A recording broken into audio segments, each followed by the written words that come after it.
The show's going to be a little different this season. We are referring to this as game of the game. Well, the game is that there's a hat. In that hat, there are prompts. We do not know what these prompts say.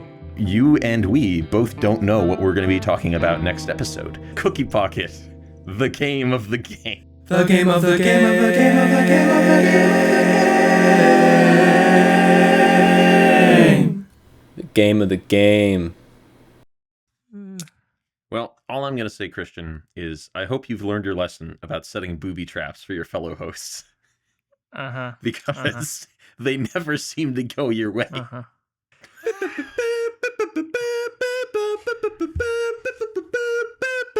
I am Christian's the greatest assassin in the world. The dropping the bodies, dropping the souls dropping the bodies, the souls, bodies, souls, dropping the souls, dropping the bodies, dropping the souls. Is that Travis Scott? Yes. Yes, it is. Yes, it is. Dropping the souls. I'm the greatest assassin. Dropping the souls. Dropping the bodies. I love my family. The children love me. Love your family. Did you know that Julius Caesar wrote the Bible? Hello, listeners. Hello. I'm going to stop maxing out my levels. What that means is I'm going to let Zach edit it so my gain isn't so high because I'm too lazy.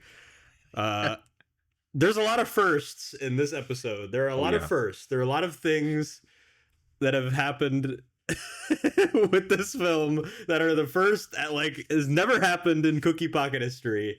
Or maybe in history. Including and in history perhaps.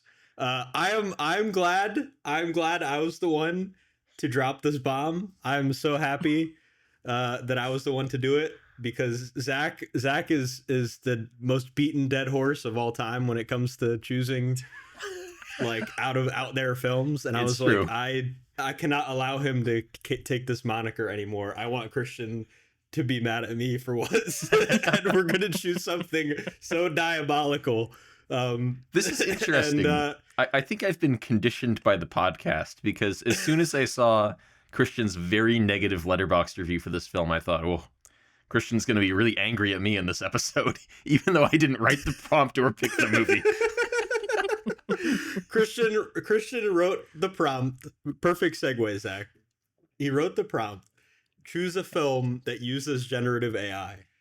And I took this task so happily, because I really, especially with how new the technology is, there was a lot of different ways I could have gone about this. And I felt like one of the most interesting ways would have been to choose a film that is so beyond experimental that doesn't actually rely on generative AI much at all. Mm-hmm. In fact, it's more of you couldn't even call it set dressing. It's barely even. It's I'm telling you, I literally could have done it myself. That's how bad it is. And it really doesn't add anything. It doesn't subtract a whole lot, just because there's so much worse of what's going on. But I'll let you guys open with this. In case you didn't know, by the way, AGGRO Drift, that is the film. I forget the director's name already. Zach, please help me. His name is Harmony Korine. And Harmony Korine is a director I have some limited experience with. His two probably biggest profile movies are Spring Breakers, which came out when we were in middle school and was an early adult role for Selena Gomez. So that I remember seeing that on CNN Student News or something, because it was a big topic of conversation. Selena Gomez is in this more adult movie. And he also made a movie when we were in high school called The Beach Bum, with Snoop Dogg and Matthew McConaughey, which is basically an autobiographical film. But he's kind of this extremely experimental, provocateur filmmaker whose career, both on and off screen, seems to exist entirely to annoy people. And that's kind of the form that his art takes. And to some extent, his enduring career, because this man has been around and been making films with some success for over 20, almost 30 years at this point. So his enduring success, I think, does speak to an ability to continue to do that in unique and new ways. But this film, to me, feels distinctly lazy in his attempts to do that. If you are somebody who doesn't pay attention to film festival circuits, there's a good chance you will have never even heard of this movie. It came out 2 years ago, no, almost 3 years ago now. It came out in 2023. And the premise makes it sound like it's like a fantasy horror Miami Vice or something. It's about a hitman in Miami who has to take out a gangster drug dealer who is also a demon. That's the premise. And the entire film is shot in infrared, which is a decision. And it also features a lot of generative artificial intelligence, but again, not really generating much of anything. It's kind of just used to apply these bony textures to stuff in completely random scenes. And this is why I call the movie lazy, even in its desire to frustrate you as an audience member. Because I don't think, for all that he said at film festivals about being pro AI, I don't think Harmony Korine likes or cares about AI at all. I think he just knows that using it, especially a couple years ago when it was fairly new and really wasn't ready to be implemented in this kind of film at all, I think he knew using it would piss people off and start a conversation. And so he was like, I'm going to do it. And similarly, the infrared thing doesn't really feel like it's motivated by anything other than a vague, like, this will annoy people. And other Harmony Korine films test your patience, but in like, it's difficult to describe because it's hard to evaluate something that exists to make you angry and frustrated. But this feels like it's making you angry and frustrated in a lazy way. It does feel like a lazy movie, and I don't really want to give it credit for that. So it's a 2 out of 5 for me, which is not a good review. I think I gave it the highest review of anybody here. But I when I was thinking about it, I thought, in all honesty, would I genuinely rewatch Paul Blart Mall Cop 2 before I rewatch this movie? And the answer is no. I think that there is an intention and a personality of some kind in this movie, which is more that I can say for anything Kevin James has ever been in.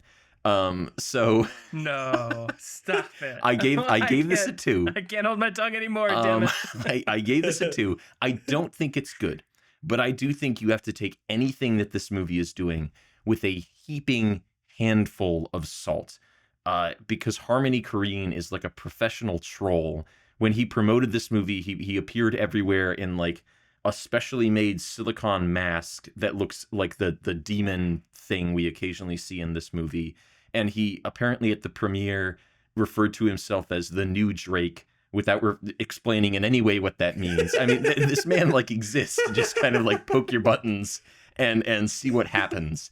So it's a tricky film to try to evaluate by standards of quality, but I thought it was lazy in its attempts to provoke and frustrate, and that's why it was a 2 rather than even a 3, which would still not be stellar, but would be something.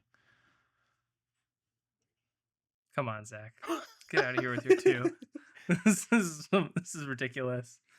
When I was sitting there finishing my review, deciding on if this had earned enough ire to get the rare but occasional half-star rating from me, I've rated over 2,300 films on Letterboxd now, and 8 of them have gotten the half star.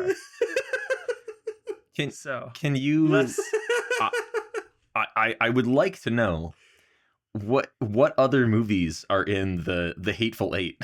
Oh, I was checking these out earlier. I was curious. Fair question. Off the top of my head, I think it's Deadpool and Wolverine. Mm-hmm. Don't Look Up. Ratatouille, Knock Knock, Movie 43. Oh, I'm not going to forget them, am I? Shoot. The Beyond? Did you give The Beyond a half? No. The Beyond's not a half. This is Aggro Drift is one, I will say. And the first on the podcast that has ever gotten a half star from me. Let's go. Or any of us for that matter. Yeah, I think actually. Yeah, and so I'm sitting there like my thumb hovering over the stars, and I'm positive that this has earned enough ire to get the half star, because really the only difference between those other movies I stated and the 1-star movies are I've a specific hatred for the half-star movies. That doesn't necessarily mean they are quantifiably or qualitatively worse than the 1-star movies, but I just especially loathe them. But I knew the cost of doing it. I knew the cost would be that Zach would give it 2 stars instead of 1, and he would make this nonsense argument that maybe it has some more meaning than a admittedly empty studio comedy, the likes of which Kevin James has done, that we've talked about probably too much on the podcast as well. But still, at least Zach brought it up this time. Yes, I'm surprised. I thought I would first. And I'm wearing the hate blockers. The audience can't see, but I came in with the sunglasses. He's got the Revenge of the Sith. Yeah, I've got the Darth Maul on. I was in Miami somewhat recently, actually. Oh God, yeah, right. I didn't even think about for that. my tourist tour. Was it like and this? I can say was everything blue? It kind of was. It was not all negative, but I do think some of the Vice City stereotypes come from a place of truth, perhaps. It's not my favorite place I've ever been in, but I just don't think this is worth my time at all. I found myself so frustrated. I think I knew exactly what this was about 5 minutes in, as Zach described it well. This is meant to like piss you off and do a bunch of things simply because nobody has done them before. And I would love to be more like substantively frustrated. I would love to have a more interesting conversation about generative AI being used in a more substantial way. When I wrote this prompt, my hope was to really get Zach's goat and either make him use a mulligan, which he said he'd never do, or just frustrate him a lot. Well, that backfired. I became the ultimate troll. I ruined Christian's day. and you know, we're staying true to trend though, because I'm really not that mad at Mitchell. I'm mad at Zach for giving this a 2. I knew this would happen. Somehow I'm always the bad guy. Farcical. You are the bad guy.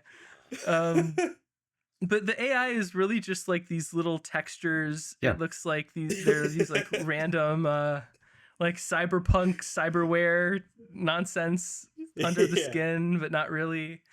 And this whole badly thing is hard generated to look at. too.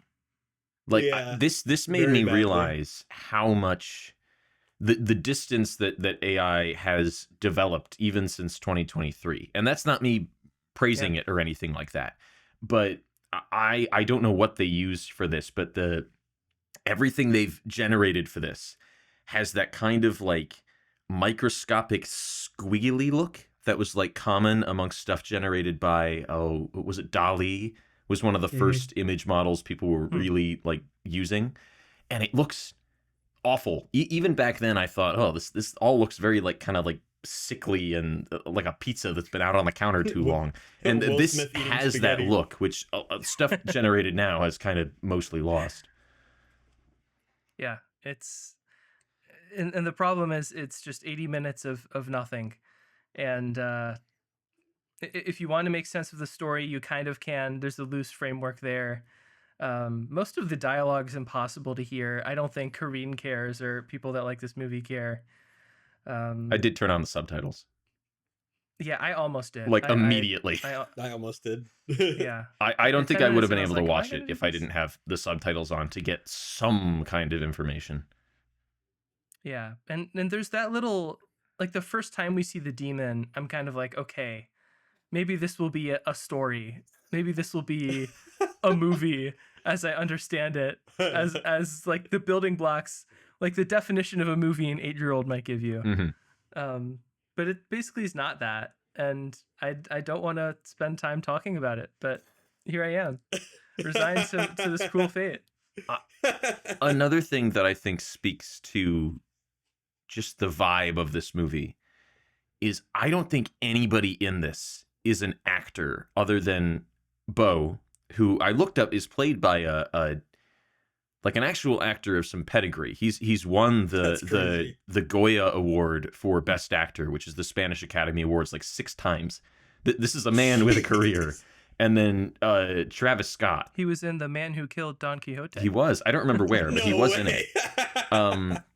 And Travis Scott is not an actor, but he's in it. I think he's the only other credited actor. And then I think everybody else is just people that Harmony Korine found in Miami and like at strip clubs and nightclubs. And I feel like the lead demon in this is probably like a bouncer he met somewhere and was like, I want to put you in a movie. It's like, wait a minute, you were in that thermal image movie when you were humping that katana. Over and over again. Oh my God. It never ended. I have to admit, I did at some point.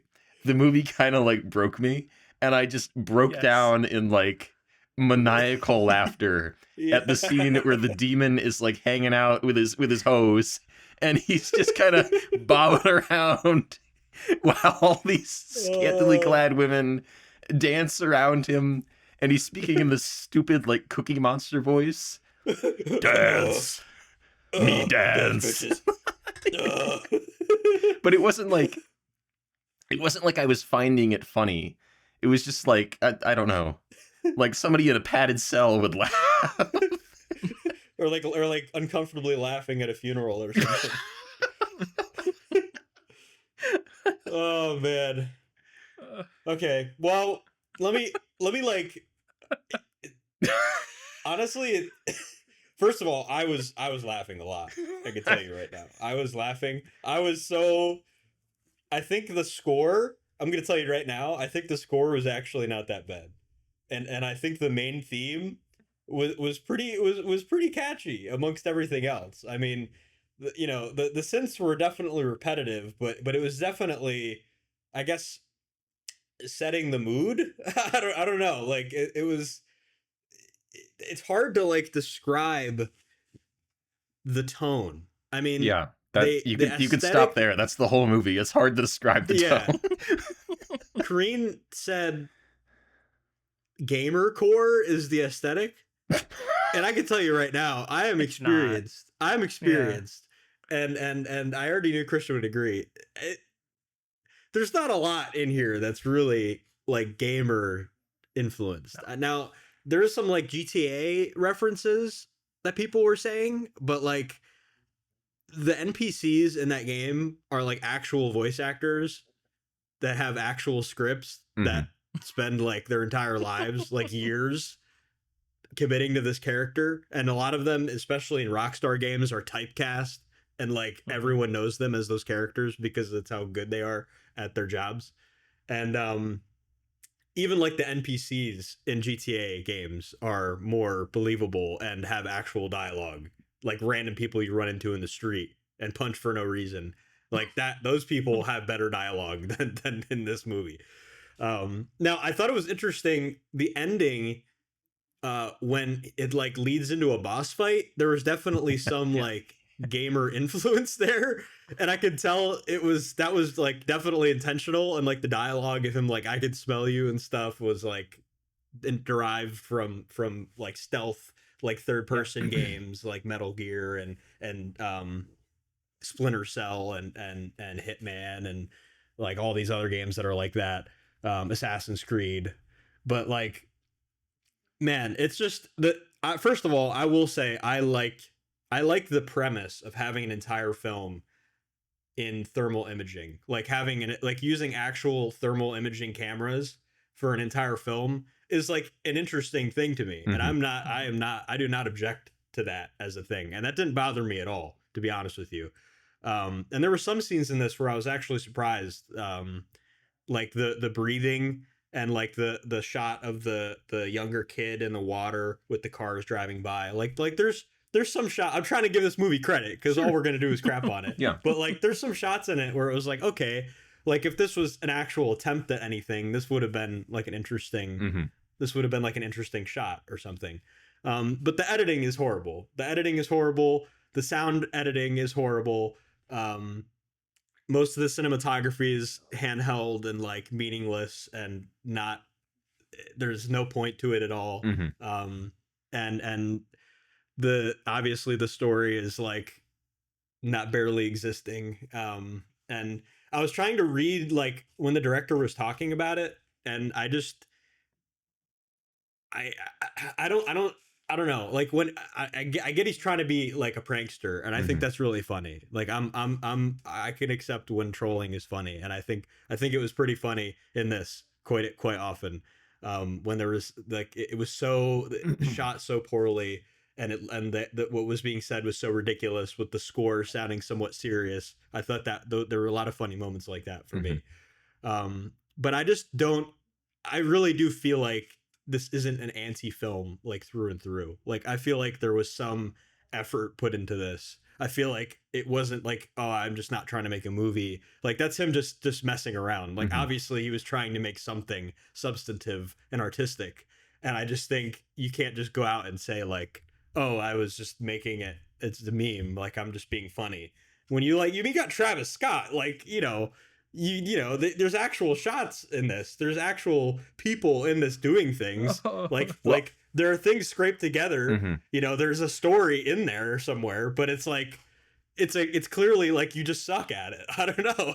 That's really what I'm trying to say. I do wonder if Harmony Korine just happened to meet Travis Scott at like a show or something, or in a club, and he was like, "Hey, you want to hang out and we'll shoot something tomorrow?" Because I don't think that Travis Scott is working from a script. I think he's just, been given like a vague 100%. idea while they've been hanging out on a boat with these strippers, perhaps.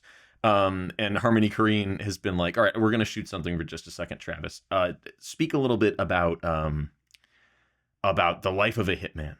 And Travis Scott is like, yeah, wake up, do it, go to sleep, wake up, do it. Can I leave now? Like that's the energy I get from that. It's books. Yeah, I do. I grew up, man. Books. The Bible was the last book I read. Julius Caesar. Read that book. I do wonder, based on the stuff that. Okay, the ultimate goal, I think, of the provocateur is to make you see a movie that makes you go, I hated that, but I can't deny that there was some kind of quality to it. I think that's the ultimate provocation. Is I'm not saying this is a successful example of that. I'm saying a successful provocateur, I think, angers you that your time has been wasted with something, but you can't deny that there was something to the thing that wasted your time. I think ultimately, and I don't mind this as like an art form, as an idea. I love musique concrète. I love Two Virgins. I love Yoko Ono's artwork and music. I am somebody who's going to be receptive to this kind of thing, is what I'm saying. But this movie doesn't make me feel, oh, there was some quality to that. This movie just makes me irritated and annoyed. And I feel like I can see behind the curtain the decisions that were made in the interest of just annoying and irritating me. And I'm not seeing a quality to those decisions through that. I do wonder about Harmony Korine saying that he wasn't trying to make a movie with this film. And I wonder what he intended that to mean. Because this movie did not, it screened at the Venice Film Festival. I think mainly just because Harmony Korine is kind of a mainstay there. I think his movie Gummo, which I think is his directorial debut, got into Venice. And since then, he's kind of been like, if he makes a movie, he's invited back. But this movie didn't premiere at Venice. It premiered at like a selection of Miami strip clubs. And not as like a screening where everybody comes in and sits down with their hands clasped and they quietly watch the movie. And it premiered as just a thing that was projected on the wall while the strip club was open. And I wonder, is that the environment that Korine imagined this kind of thing would play in? This is kind of just like an art piece you project on the wall at a party or in a club, and it creates a vibe and interacts with people within this setting to bounce off of them and create a feeling. perhaps I'm being generous, but I wonder if that's what he meant when he said he wasn't trying to make a movie, because this does not feel like something that you're designed to sit down in a cinema and watch the entirety of and come out the other side thinking, ah, yes, that was a narrative. It does kind of feel like it's just meant to be like there to you know, accent a vibe or a feeling or an emotional state. It's like the cinematic equivalent of a lava lamp. Is what I'm saying. I wonder if that's the intention. I could see that. And I will partially sign on to your provocateur cinema description. I think some of the best or most favored films I've seen are those where maybe 70 to 80% through them I find myself really hating them. Mm-hmm. And then by the end I'm thinking deeply about them, and I kind of have this like shock reaction. I had a version of that with La La Land the first time I saw it, because I was so sophomoric in my exposure to cinema. It was a surprising event to me. But I don't think there's enough going on here to give it that credit. I will concede too that watching this alone on my couch is probably the worst possible way to watch this. I could see myself at least finding some novelty from the experience if the three of us had watched it together. I was thinking the same thing. Yeah. That might have made it a 1 star instead of a half star. With a shakaroni on the coffee table. Yes. and a Kevin to entertain us Yes. on a poll or I something. this would have been a great screening with Kevin, I have to say. Yeah. Yeah. Yeah, it would. I just think, I mean, the cameras are there. There are people being shot by the cameras, but it feels to me like the bare minimum line is crossed of saying an effort was put in. Mm-hmm. Like he didn't just type a prompt for a movie into ChatGPT and Yep. say make it 81 minutes, boom boom, aggro drift. He kind of made something, sure, but describing it as I wasn't trying to make a movie and all this other stuff feels to me like, this is really harsh, but it feels to me like somebody who's very insecure and scared of making something meaningful. So they hide behind all of these like smoke and mirrors and make something completely meaningless and pass it off as a joke because they can. It also, go ahead, Zach. I was going to say, I can see what you mean. I don't think that's the case with that specific feeling is the case with Korine at all. Just based on, you know, his preceding career. I mean, this is I don't think he's a man afraid to take big swings and risky swings in the movies that he makes. I think it's also worth pointing out that the man is like in his 50s at this point, I think. And something I've seen some reviewers mention is like building your brand on provocation and being kind of a professional troll when you're in your 20s can be kind of daring and original. But when you once, you know, how does that grow up with you? And I've seen some people, perhaps very charitably, sort of describing this movie as like, you can kind of see Korine like struggling with that reputation through this movie. Not saying that it's, you know, directly in the main character, although there is some discussion of like getting older and continuing to do this thing you kind of hate while trying to have a family and an existence. That might not necessarily be a mirror to him, but I do think you can see a man, you know, I think you can see through this film, you can see the process of a man who's like, I've kind of grown up and kind of grown out of a lot of these big swings I used to do. What is next? Perhaps I'm attributing too much of the artist to the art here, but I think that is an interesting way to think about it, at least. Yeah, I think he wields enough power to, at least in the industry, or at least a subset of the industry in which he works, that he's able to have the films premiere at film festivals, which I'm not familiar with the process for that exactly, but at the very least, I mean, he's able to do that. We're able to find out about it and actually watch it. So it's definitely not like an absolute like dumpster fire from, you know, A Million Fathoms, and like I just happened to look at the bottom of the bargain bin at Blockbuster and I found it, and it'd be If this closed was down. made by a Blockbuster. 17-year-old from Howard County, Maryland, I don't think it would have gotten into the Venice Film Festival. No, that's certainly absolutely true. not. Yeah. No. But I'm just saying at the very least he has influence, but with that, I think, and plus the experience that Zach cited, I feel like with that, there really isn't any excuse to make something like this. Is really what I'm saying. There really isn't any reason why you should be doing something like this. And honestly, even in 2023, which is right about when ChatGPT kind of went live and public to the masses, you could have written a better story with ChatGPT than you could have with whoever wrote this, to be honest with you.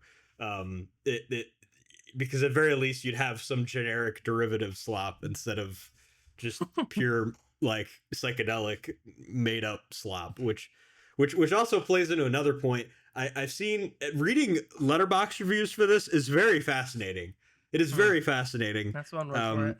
There are a lot of people that are absolutely delusional troglodytes that are reviewing this, not just because they're rating it really high. Everyone is entitled to their opinion. There are people viciously defending this, and a lot of them are saying because they were high watching it, or because they're on some type of substance. Yeah. And I was wondering, we have watched a lot of films that have psychedelic elements to it, or have some type of psychedelic tone to them. And it's not necessarily because the characters are on drugs or because there's rainbows flying everywhere. There's just everything kind of meshes well enough where there's some type of depressive mood or a really hyped up mood that's reflected in the coloration and the score and dialogue and everything. Do you guys feel like there is a I would say it's an appeal to druggies or something, but is there now obviously I'm not trying to out anybody for the DEA or anything out here. However, I am wondering, do we hypothesize that audience may appeal to this a lot more? I think it could. As I think with any artistic or off the wall film, there's always the chance that you're appealing to a crowd that likes to enjoy certain substances. But I think ultimately the mark of any kind of quality art is there has to be something that you can see in it, even when deprived of said substance. And I'm going to say that in this case, I think there is something. I don't think there's much, but I think there's something. I would rather watch this than whatever that movie was that Snoop Dogg did about smoking a lot of weed in college. That's a real 2014 relic.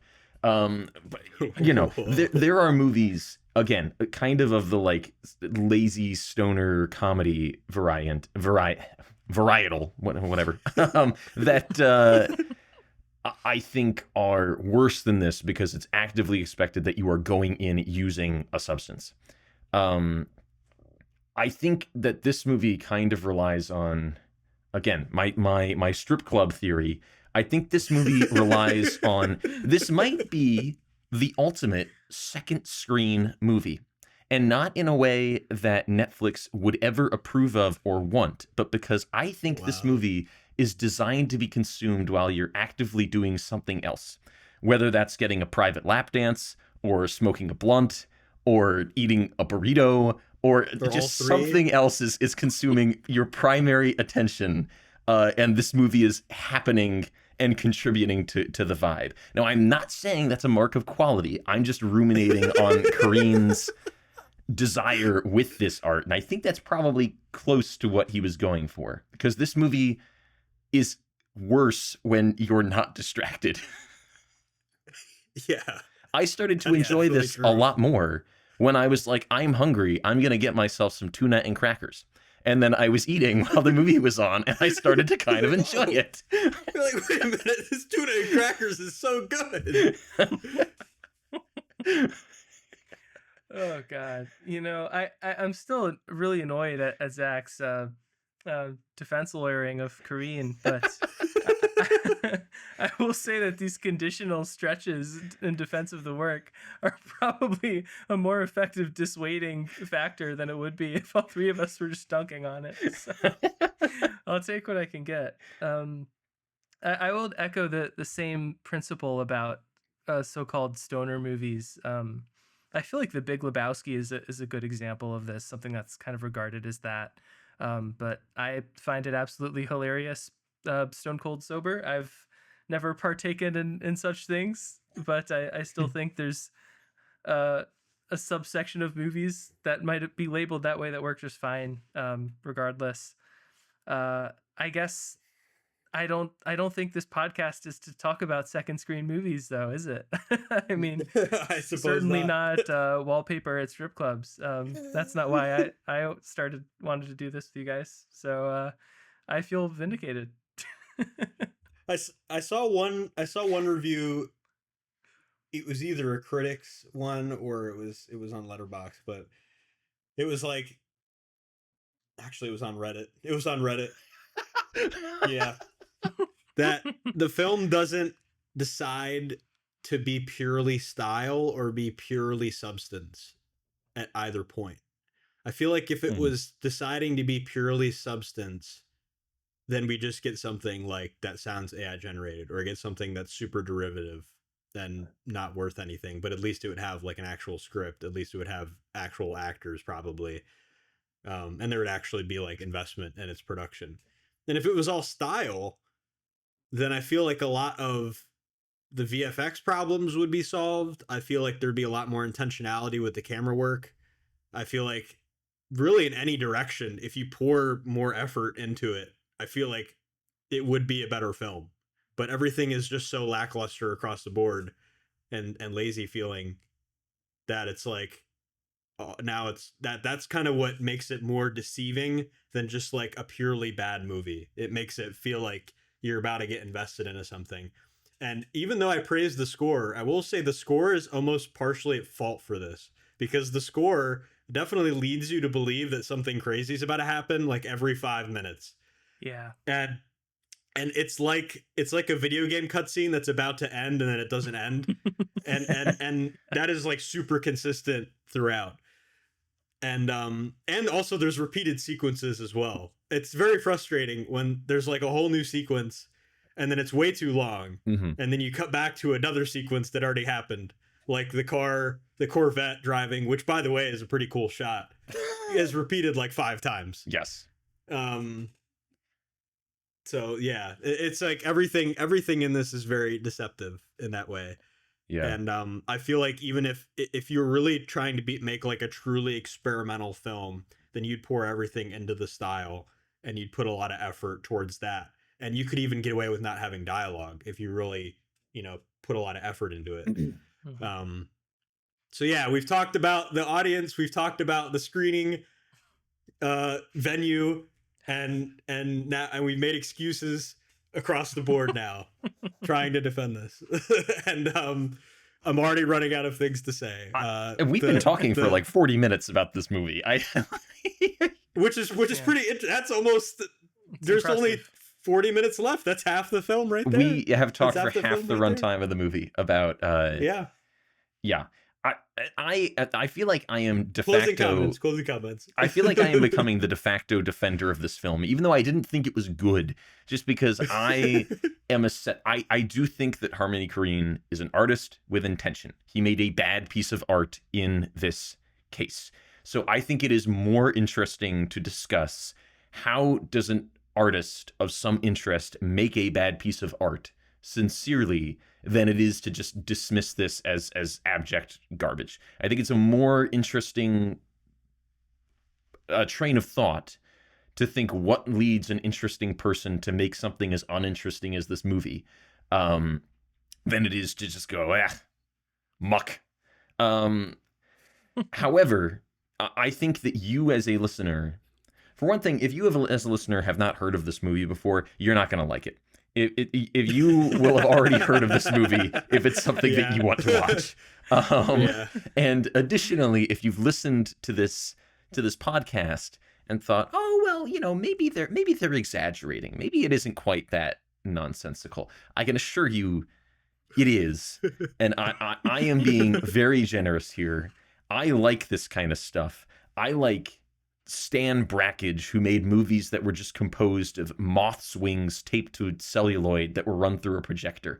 And this is not my bag. So, enter at your own risk. That sounds like at least effort was put towards being experimental, though. Yeah, that's painstaking work, getting all those moths' wings and putting them on a strip of celluloid. I will echo what Mitchell said earlier, which is I would be interested in a film that is shot all in thermal imaging or this negative filter. I would be interested in a film that more concretely, specifically echoes video games, GTA included, but that genre. But what this really is are like a bunch of scenes that are just interminable of people like standing in a room or grunting or humping the air in front of them with AI generated wings and tattoos. And Twerking. it's just, yes, thank you, Mitchell. And not shooting guns. Yeah, Yes. There's a lot of holding guns, but not a lot of shooting guns. There's also a lot of post muzzle flares. On guns that don't have magazines in them. Yeah, and Bo's group of like assassins, I feel bad pointing this out, but there's like one or two extremely obese guys that seem to just be there because Harmony Korine knew them, and they're holding their guns in such a lackluster fashion. It just it does feel like if you really wanted to make this trim and exciting and convince us at least that convince us of something, then you could really tighten it up. Get better costumes. Shoot your actor in a way that doesn't make this a Goya award-winning talent look like a dumpy schlub you met at the Quick Way. There are a lot of bad decisions made here. And there are little people in this too. Oh yeah, feel similarly poorly. That was the motivated by children. Korine. That was the children. If you were listening to the narration, Christian. Yeah, sure. I was listening. Yeah, in their identical Halloween masks. playing with the head of the guy. Yeah, and I will say, during that final boss fight, which I wasn't thinking of as a boss fight at the time because I hadn't really heard the gamer comments, but I was thinking like, why aren't they doing anything? But I guess if this is kind of if this is taking influence from like a crappy video game, I do think that's common of crappy video games that I played. Video game, just a video game. during my little window, where like all the bad guys' henchmen kind of stand around on the edge making repetitive motions because they're just background assets as you fight. And they leave the hostage and like go outside. That's true. And like continue to say NPC phrases as you go in, and then the NPCs, the one that's tied up, so like, please save me. He's like, go be quiet. All of those lines are all lines I've heard multiple times across video games. Just want to get that out there. Yeah. So there was something there, but by that point, everybody's checked out. But by that point, you are officially eating all of your tuna and crackers should be done at that point. It's true. They were done. We're gonna find you, Spider-Man. It's the bat. Must have been the wind. Good times. Oof. Anyway, are we done with aggro drift? Officially aggroed. Yeah, we are done. We are done. God, I feel like I'm seeing the sun for the first time. Well, if we're moving on to week in review, I have something of much higher quality to bring to the table for week in review after aggro drift.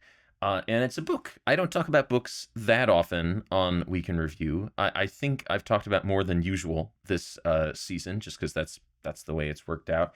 But yesterday I finished reading the book Joyland by Stephen King. This is a Stephen King book I read a while ago, I think back in like middle school, because I started my Stephen King kick when I was maybe about 13, and it continued all throughout high school.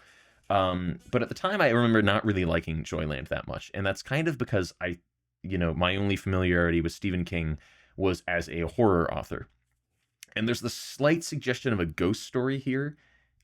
Some imagery is kind of reminiscent of Carnival of Souls, but I would not call this a horror novel at all. It's about a young man who's just come off of his freshman year at college, and he breaks up with his first girlfriend, and he's kind of heartbroken. And over the summer, he decides, you know what, I need to get my mind off things. I'm gonna take some time on the beach, and I'm gonna take a summer job at Joyland, which is this kind of seaside amusement park that is local to the area. One of those parks, kind of like Action Park, or it's very regional, has a regional appeal. People know about it, but it's not like a Disney World. And this is set during the 70s. So a lot of the book is dedicated to characters discussing, like, yeah, the park's probably not going to be around in 2 to 3 years. This kind of park is kind of going away. And most of the book is just him getting used to working at the park, getting to know people, getting to know his fellow workers who are also taking summer jobs there and forming relationships with them. And it really well captures, I think, a very particular feeling, which I think is quite common in youth, especially those sort of late high school, early college years, of kind of the ending of things and the transitional phases of life. This is full of a lot of that. Not only the idea of, okay, the park is kind of dying out, but we're still making the most of it while we can. His first relationship has just ended. There's a lot of characters in the book that are kind of on their last legs in terms of health or their life. The park is owned by this man who's like 95, and all the employees love him, but it's pretty obvious he's going to be dead in a couple of years, as parallels the park. And it's this very melancholy feeling that's difficult to describe, but I did really enjoy. It's kind of similar to something like Something Wicked This Way Comes by Ray Bradbury. And then in the last maybe like 50 pages, this ghost story that's just been hinted at kind of becomes the main plot. But when I was 13, that was what I wanted the whole book to be. But now that I'm an older reader, I think I appreciate the rest of it a little bit more. And I do think I'd recommend it. It's like a really solid 3 out of 5. It's a good read. It's only maybe around 280 pages. It's in the hard case crime range, which those read like lightning. You can get through a good hard case crime in maybe 2 or 3 days. I think I got through this one in like 4 because I was reading it at work in my time off.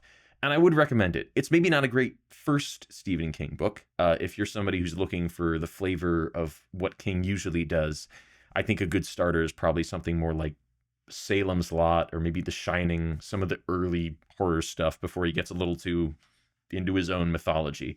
But if you are somebody who likes sort of the writing of latter-day King, because this came out, I think, in like 2013, but you're not as keen on the kind of canon obsession that he's gotten into now, where all of his books are connected to each other, this is just a solo that exists on its own and can be read on its own. It's quite refreshing in that respect. So Joyland by Stephen King, I would recommend it. Nice. All right, Christian. All right. All right. All right. You act like you know the way ahead, like you know the rules. There are no rules, man. We're lost. What are you going to do about I'm a it? better husband than you, Rick. Oh, okay. I'm a better father than you, Rick. All right. I'm pretty sure I talked about The Walking Dead at some point in our 100 bazillion episodes. I'm pretty sure I talked A about while it. ago. 152. Long time ago. This is like the 5th time, okay? I've tried to get through this entire series. I will do it. Oh no. I will do it. I have never been more committed to finishing a series in my life. I'm not gonna lie. I've tried so hard. This writing. Let's settle down. Let's settle down for a second. Let's do a little detente. All right. Let's do a little detente, a little negotiating. So I am almost done with season 7. In case anyone doesn't know, The Walking Dead was essentially the juggernaut of AMC. It was AMC's juggernaut for a very long time, okay? The people on Sentinel Island knew who Andrew Lincoln was, okay?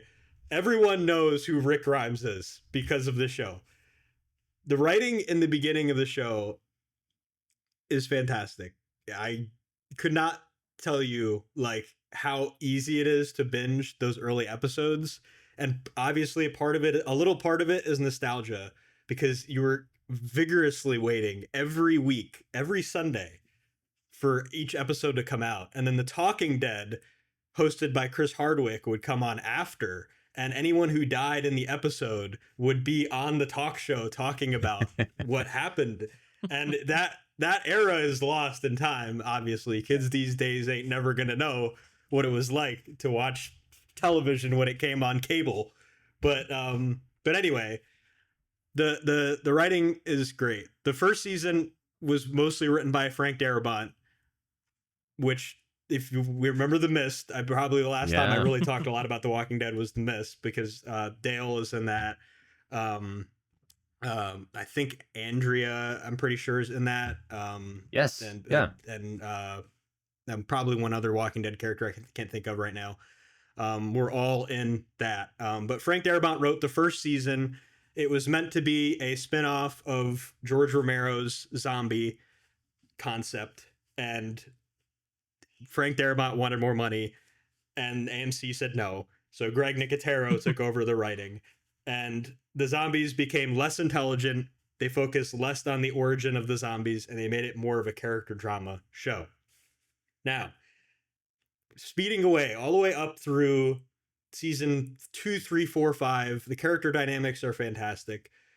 Obviously, John Bernthal is amazing across the board. He basically, in a lot of ways, between him and Andrew Lincoln, essentially make the season 2 and 3, season 2 and 3, I believe, is when things happen to Shane. But yeah, and Denai Guerrera obviously is a fantastic actress. When she's introduced, the governor, I'm blanking on his actor's name as the villain. There's just a lot of momentum in the show. There's a lot of believability to the fact that an apocalypse happened.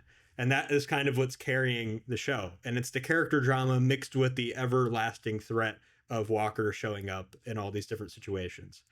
Things get crazy once they try to kill Glenn, and then months go by. I think it was a mid-season finale. Everyone thinks Glenn is dead because the way they filmed it made it look like Glenn died.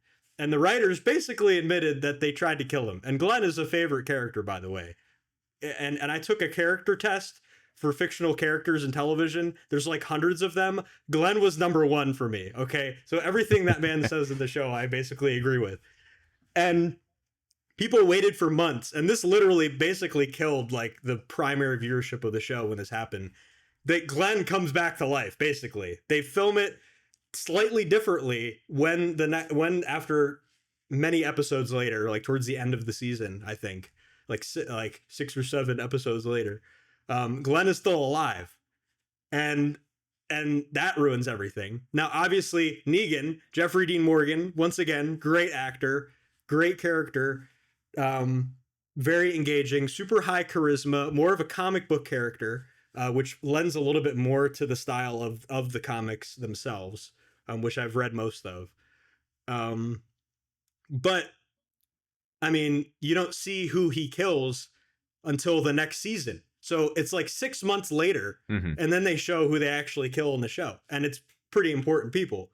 So just the way, more than one? And there was 2. Oh, and ever since then, yeah, and they filmed it like it was going to be 1, but it ends up being 2. Anyway, long story short, this is the story of why the show is not liked as much, and there's a lot of grasping for straws. People surviving explosions. The main characters have absolutely unlimited ammo, unlimited armor, cannot be killed by anything. The creativity, eventually, we all know this. The zombie concept does not work eventually. It does not work eventually. You can try doing a prequel, Fear the Walking Dead. Nobody liked that. Died immediately. And then now everything is driven by the actors and the characters. And the characters people don't want to die because of what happened with the other characters that got killed. So, in review, is The Walking Dead worth watching up through season 6 and into season 7? Yes, I do think it's worth it. I think it's a very engaging character drama. Do I think you need to watch up through Alexandria, like season 5 and 6? You don't need to. You don't need to. By the time they get to Alexandria, you're fine. You can stop. But I am trying to get to the end. I'm trying to get to the bottom of this, so I will review the entire show, and I will let you know what I think. How many seasons of the main show were there? I think 11. Oh, good Lord. Oh And I am almost done. You're 7. cooked, dude. And it is really There's no hard. way. They add a bunch of new characters and they kill them all off. And they add new groups that come out of nowhere. And you start thinking, where are they getting all this food from? Where are they getting all this ammo from? Where are all these walkers coming from? The apocalypse happened like over a decade ago at this point. So how is this even possible? Because the first season is shorter, isn't it? And the first season you can kind of watch as like its isolated own little story, I thought. Yep. Yeah. You could even watch the first season by itself and be okay. Mm-hmm. But if you really like the characters, which you definitely will, definitely stay. Oh yeah, Michael Rooker, obviously. Early Right, death, yeah. but once again, super believable redneck. There's a lot of like character dynamics that still reflect in society today, that make the story very believable. The effects are stupid because it's an older show. They didn't have a big budget yet. But still, I mean, these are all breakthrough roles for a lot of these actors. And it's just really engaging and super fun and stressful. I think the last time, and this also speaks to, I think, The Walking Dead kind of being on through sort of the death of cable television. Because I never watched The Walking Dead, but I knew people who did, and my parents did. And so I certainly absorbed some of the zeitgeist when The Walking Dead did these big things that everybody was talking about. And I think the last big water cooler moment probably was that season finale with Negan killing somebody. And then after that, I think I think the only thing I ever heard after that from any family member or friend or anything about The Walking Dead was like, oh yeah, there's these new people who like dress up in the skins of zombies or something. And that was it. Yeah. I don't even remember when that happened, but that was it. That's the last I ever heard of the show. When Negan shows up, and this you can already tell this is horrible. When Negan shows up with the Saviors, their rivalry with Alexandria, with the main group, is 2 seasons long. And these are full length seasons. So like 40 12 to something 14 episodes. Yes. Ooh. This is hours and hours. And a lot of these episodes don't have the main characters in them. There are like 3 or 4 episodes where they introduce characters and then you never see them, or they're like barely important later. That's the epitome of like, we have run out of ideas. Yeah. My parents watched, and I still remember seeing the like 10 Talking Dead episodes in our DVR. Yeah. I think my dad jumped the shark, maybe season 5 or so. And I remember my mom being kind of like disappointed, but also completely understanding why he didn't want to watch anymore. And they will watch like almost anything. So I knew when they were kind of drawn out that it was losing its steam. I feel like we should talk about at least one like unambiguously good movie today. So I'm going to do that. Yes. I just watched like an hour or two before sitting down to record Sympathy for Mr. Vengeance by Park Chan-wook, his first film in this sort of unofficial trilogy of vengeance films, the most famous of those being Oldboy, probably.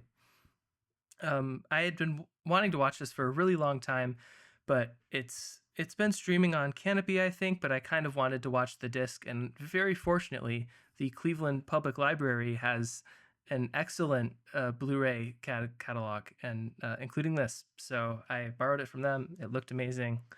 Thank you, public library. Support your local library, folks.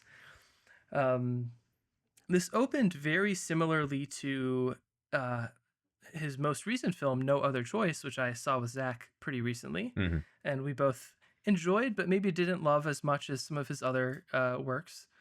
But this has like a sort of similar premise of class-based struggle where there's a medical issue, but he doesn't have the money to get an organ transplant for his sister, so he goes to these shady docs and offers up his kidney and some money in exchange for a kidney for his sister.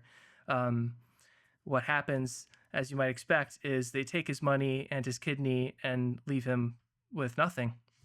And from there, things just spiral into vastly worse and worse scenarios for this young man, for his sister. He has a girlfriend who is a left-wing agitator Yes. who convinces him to kidnap a child of a rich man and basically use the ransom money to take care of his sister, because and they won't mistreat the child. They're not like these other like kidnappers or deviants out there. It'll just be a temporary thing and nothing will go wrong. Virtually everything that could go wrong goes wrong. Yes. And then some. About 40 minutes into this, I thought I had reached the peak of like devastation and tragedy, and it just like keeps spiraling down. It looks amazing. It's shot brilliantly. And this just reaffirmed my desire to watch all of his movies. It's really hard to talk about this without spoiling it, so I'm kind of talking around most of the events. But I will just say it's a thriller. It's massively engaging. It's not for the faint of heart. It's pretty bloody. But the performances are amazing. I recognized Ryu's girlfriend from a lead role in Linda, Linda, Linda, a very, very different Japanese film, which I discussed on the podcast a while back, that became a personal favorite of mine about a high school band of all things. But she's very good and very different in this. It also stars Song Kang-ho, who's probably best known for his role as the father in Parasite. He's great in this. Yeah, just watch it if you can stomach it. And I can't wait to watch all of Park Chan-wook's other movies. I watched Sympathy for Mr. Vengeance last year. And my roommate Javon, who Christian and I saw the movie Eddington with, is not like a huge movie person. Typically, if we're not going out to see a movie, he won't put on a movie at home. But I was watching this, and he walked downstairs maybe about 45 minutes into it, and just kind of sort of saw it out of the corner of his eye and was intrigued. And he continued to stand there in the kitchen watching the movie until not like sat down, but he continued to stand there and watch the movie for the remaining like hour and 20 minutes until it was done. So it's wow, it's a strong one. That's amazing. What a story. I believe it though. This movie can do that. Yeah. I believe I am prompt man this episode. Yeah. So, will this agony ever end? Shall I? You know, will the aggro stop drifting? I have enjoyed this 4 to 5 movie stretch of misery, but I myself have also wondered the same thing. This morning, I was like, man, I hope I don't get a troll prompt. Let me just find the decoder. I really tried. I looked through probably 30 something films that have generative AI for sure involved in it, and I wanted to be sure. Yeah, I did not want the courts to come get me. but yeah, I'm gonna say, Mitchell, there's plenty of obvious options too. I think this completely fit the bill, and I do think this was a good pick. Like this aggro drift was an interesting discussion, despite how much we all disliked to absolutely loathed it. I do think this was a worthwhile, interesting discussion, and I don't think this is like any other episode of the podcast we've ever done. So I do have to, I got to lend you some applause for that. Hell yeah. I admit, from the outside looking in, not having seen the movie at all, I could see how this would present as a intriguing pick. And I This do was think the way episode easier to talk played about than Wicked City. I can tell you right now. Oh, think we so. weren't tiptoeing around the content. At least that's true. I think it's better we watched Wicked City first because I was like, all right, I'm ready for anything at this point. This entire my standards are so low. This entire episode did not feel like an extremely slow-moving apology for something we didn't know quite what it was, which is what Wicked City felt like. Okay, this prompt, I can't say we're necessarily going to get cheerier next time, but at least there's room for quality here. A 20th century war film that is not about a major war. So there's I wonder who did that one. Yeah. That was one of my nicer ones. I guess the question is just, I mean, they exist. What's a major war? What's a major war? 20th century. I decide what the major war is, Zach. What is a major war? What about a Star War?